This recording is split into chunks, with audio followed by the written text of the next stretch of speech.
friends, welcome to Amizhthampoo. இன்னைக்கு நம்ம என்ன வீடியோ பார்க்க போறோம்னு பாத்தீங்கன்னா ஒரு லஞ்ச் vlog தான். சோ லஞ்சுக்கு நான் என்னென்ன ரெசிபி பண்ண போறேன்னு பாத்தீங்க அப்படினா தட்டப்பயிறு சொரக்காய் குழம்பு தான் பண்ண போறேன். நான் அதுக்காக அந்த வெள்ளை கலர்ல இருக்குல்லையா அந்த தட்டப்பயிறு எடுத்துர்க்கேன் ஒரு அரை கப் அளவுக்கு. நீங்க அந்த பிரவுன் கலர்ல இருக்குல்லையா அந்த தட்டப்பயிறுனாலும் ஓகே. நீங்க உங்களுக்கு எந்த அளவுக்கு வேணுமோ எடுத்துக்கோங்க. நான் அரை கப் அளவுக்கு எடுத்துர்க்கேன். சொரக்காவும் ஒரு மீடியம் சைஸ்ல இருக்க சொரக்காவை தோல் சீவிட்டு குட்டியா கட் பண்ணி வச்சிருக்கேன். அது போக முட்டைக்கோஸ் பொரியலும் வந்து பண்ண போறேன். சோ வாங்க இப்போ எப்படி பண்றதுன்னு பார்க்கலாம். அண்ட் இதை என் சேனலுக்கு முதல் டைம் பார்க்குறீங்க அப்படின்னா கண்டிப்பா சப்ஸ்கிரைப் பண்ணிடுங்க. வாங்க இப்போ வீடியோக்குள்ள போலாம். குழம்புக்கு தேவையானத வெங்காயம் தக்காளி அதெல்லாமே நான் கட் பண்ணி வச்சிருக்கேன். ஒரு நெல்லிக்காய் சைஸ் அளவுக்கு பார்த்தீங்க அப்படின்னா புளி வந்து ஊற வச்சிருக்கேன். அண்ட் தட்டைப்பயிறு பார்த்தீங்க அப்படின்னா நான் ஒரு மணி நேரம் ஊற வச்சுருந்தேன். ஊற வச்சுட்டு இப்போ ஒரு குக்கரில் போட்டு 4 விசில் விட்டு நல்லா வேக வச்சு எடுத்து வச்சுருக்கேன். அந்த தண்ணியோடு அப்படியே வச்சுக்கோங்க. குழம்புக்கு தேவையான வெங்காயம் தக்காளி எல்லாமே நம்ம வதக்கி வந்து ஒரு மசாலா பேஸ்ட் வந்து ரெடி பண்ணிக்கலாம். அதுக்கு கடாய் வச்சு நல்லெண்ணெய் பார்த்தீங்க அப்படின்னா 2 ஸ்பூன் அளவுக்கு சேர்த்துருக்கேன். அதில் அரை ஸ்பூன் அளவுக்கு ஜீரகம், அரை ஸ்பூன் அளவுக்கு மிளகு சேர்த்துக்கோங்க. ரெண்டுமே கொஞ்சம் வதங்கினதுமே பார்த்தீங்க அப்படின்னா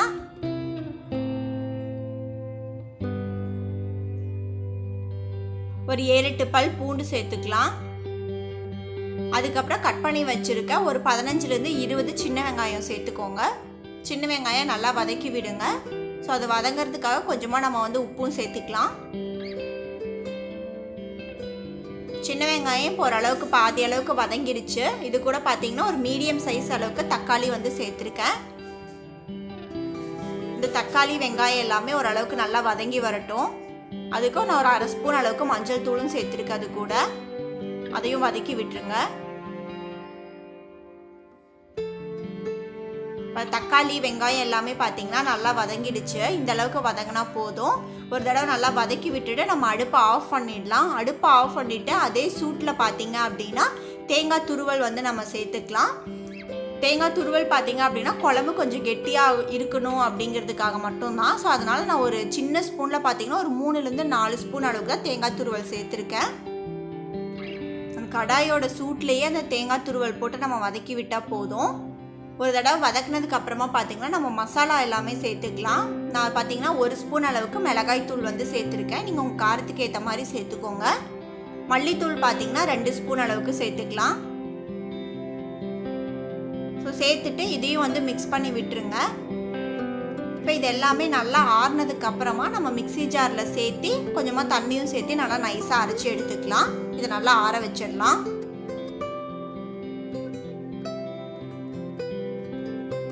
குழம்பு முட்டைக்கோஸ் பொரியலுக்கு தேவையான வெங்காயம் பச்சை மிளகாய் எல்லாமே கட் பண்ணிவிட்டேன். முட்டைக்கோஸும் கட் பண்ணி வச்சுருக்கேன். புளியும் நல்லா கரைச்சாச்சு. இப்போ இந்த மிக்ஸி ஜாரில் பார்த்தீங்கன்னா நம்ம வதக்கி வச்சுருக்க வெங்காயம் தக்காளி தேங்காய் அந்த எல்லாமே சேர்த்திருக்கேன். கொஞ்சமாக தண்ணி சேர்த்து நல்லா நைஸாக அரைச்சி எடுத்துக்கலாம். இப்போ அரைச்சாச்சு. இப்போ குழம்பு வந்து நான் குயிக்காக ரெடி பண்ணுங்கிறதுக்காக குக்கரில் வந்து பண்ண போகிறேன். நீங்கள் இல்லைன்னா நார்மல் கடாயில் கூட நீங்கள் பண்ணிக்கலாம். நான் வந்து நல்லெண்ணெய் சேர்த்துருக்கேன். ஒரு 3-4 ஸ்பூன் அளவுக்கு நல்லெண்ணெய் சேர்த்துக்கோங்க. நீங்கள் நார்மல் குக்கிங் ஆயிலையும் பண்ணலாம். ஸோ நல்லெண்ணெய் சேர்க்கும் போது டேஸ்ட் இன்னுமே நல்லாயிருக்கும். ஸோ ஒரு அரை ஸ்பூன் அளவுக்கு கடுகு போட்டு பொரிஞ்சதுக்கப்புறமா 1/4 ஸ்பூன் அளவுக்கு வெந்தயம், 1/4 ஸ்பூன் சீரகம், ஒரு பச்சை மிளகா, கொஞ்சமாக கருவேப்பிலை, ஒரு பெரிய வெங்காயத்தை கட் பண்ணி சேர்த்துருக்கேன். நீங்கள் சின்ன வெங்காயம் கூட சேர்த்துக்கலாம். ஒரு 4-5 பல் பூண்டு இது எல்லாத்தையுமே சேர்த்து நல்லா வதக்கி விடுங்க. வதங்கட்டும். இப்போ இதெல்லாமே வதங்கினதுக்கப்புறமா நம்ம கட் பண்ணி வச்சுருக்க சுரக்காவை வந்து சேர்த்துக்கலாம். ஒரு மீடியம் சைஸில் சுரக்காவை நல்லா கழுவிட்டு தோல்லாம் சீவிட்டு குட்டி குட்டி பீசஸாக வந்து கட் பண்ணியிருக்கேன். இது அப்படியே ஒரு நிமிஷம் அளவுக்கு நல்லா வதக்கி கொடுங்க.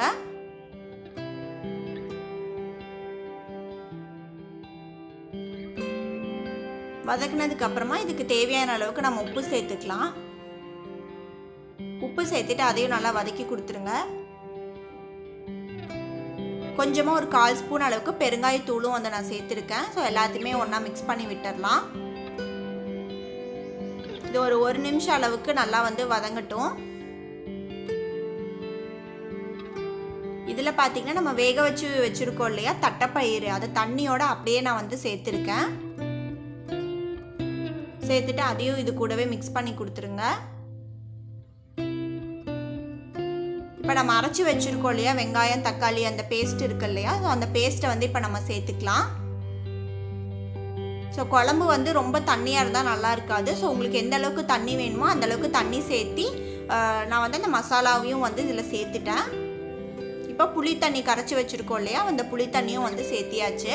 ஸோ எல்லாத்தையுமே ஒன்றா நல்லா மிக்ஸ் பண்ணி கொடுத்துருங்க. இப்போ இந்த குழம்புக்கு தேவையான அளவுக்கு நம்ம வந்து உப்பு சேர்த்துக்கலாம்.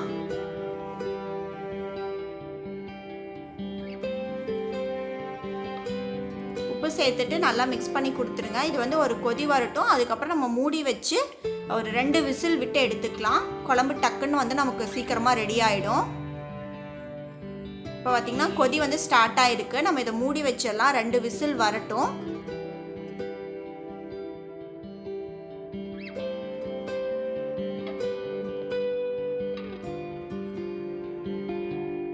ரெண்டு விசில் வந்ததுக்கப்புறமா ப்ரெஷர்லாம் அடங்கட்டும். அதுக்கப்புறமா நம்ம ஓப்பன் பண்ணி பார்க்கலாம்.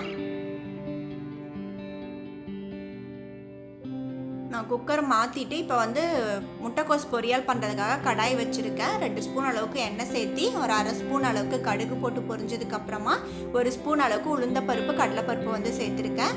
லைட்டாக வந்து பொன்னிறமாகட்டும். பொன்னிறமானதும் கட் பண்ணி வச்சுருக்க ஒரு பெரிய வெங்காயம், 2 பச்சை மிளகா, கொஞ்சமாக கருவேப்பிலை எல்லாத்தையுமே சேர்த்துட்டு நல்லா வதக்கி கொடுங்க. வெங்காயம் பார்த்தீங்க அப்படின்னா கண்ணாடி மாதிரி ஆகும் இல்லையா, ஸோ அந்தளவுக்கு வதங்கினா போதும். ரொம்ப பொன்னிறமாக வதக்கிடாதீங்க. நம்ம முட்டைக்கோஸோட கலர் சேஞ்ச் ஆகாமல் எப்படி பொரியல் பண்ணுறதுன்னு தான் பார்க்க போகிறோம். ஸோ வெங்காயம் பார்த்தீங்கன்னா நல்லா வதக்கிட்டீங்க அப்படின்னா நம்ம முட்டைக்கோஸ் போட்டு வதக்கும் போது அதோட கலரே வந்து சேஞ்ச் ஆகிடும். ஸோ அதனால் வெங்காயம் இந்தளவுக்கு வதங்கினா போதும். இப்போ நம்ம கட் பண்ணி வச்சுருக்க முட்டைக்கோஸை வந்து சேர்த்திக்கலாம். சேர்த்துட்டு நல்லா வந்து வதக்கி கொடுங்க. ஸோ இந்த எண்ணெயிலே பார்த்தீங்க அப்படின்னா ஒரு 2 நிமிஷம் அளவுக்கு நல்லா வதங்கட்டும். அதுக்கப்புறமா கொஞ்சமாக நம்ம தண்ணி தெளித்து இதை மூடி வச்சு வேக வச்சு எடுத்துக்கலாம். ரொம்ப சிம்பிளாக நம்மளோட முட்டைக்கோஸ் பொரியல் டேஸ்டியாக ரெடி ஆகிடும். கலரும் சேஞ்ச் ஆகாது, நமக்கு நல்லா இருக்கும் சாப்பிட்றதுக்கும். எல்லாத்துக்குமே தெரியும் முட்டைக்கோஸ் பொரியல் நார்மலாக எப்படி பண்ணணும்னு சொல்லிட்டு. மேபி யாராவது தெரியாதவங்களுக்கு யூஸ் ஆகட்டும் அப்படிங்கிறதுக்காக தான் நான் வந்து இந்த பொரியல் வந்து நான் செஞ்சுருக்கேன். ஸோ இப்போ இந்த பொரியலுக்கு தேவையான அளவுக்கு நம்ம உப்பு சேர்த்து அதையும் நல்லா வதக்கி விட்டுடலாம்.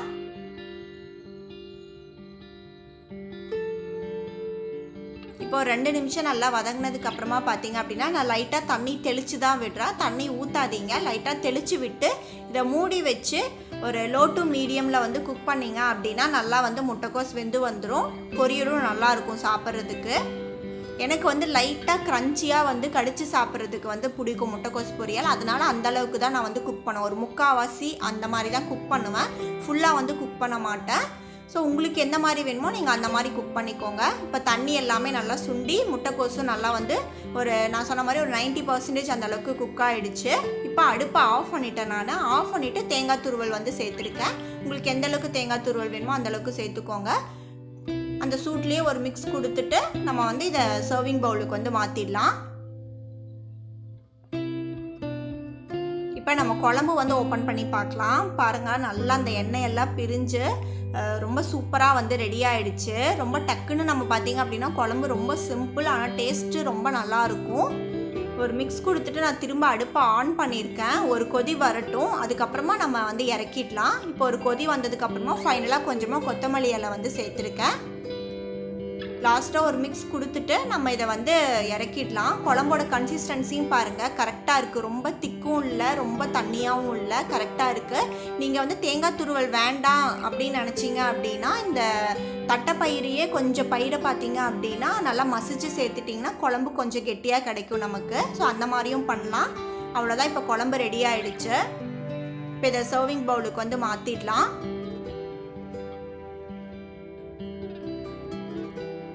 ஆல்ரெடி சாதம் வந்து நான் வடித்து வச்சுட்டேன். ஸோ சூடான சாதத்துக்கு கூட இந்த தட்டைப்பயிறு சுரக்காய் குழம்பு வச்சு சாப்பிடும் போது ரொம்ப நல்லாயிருக்கும்.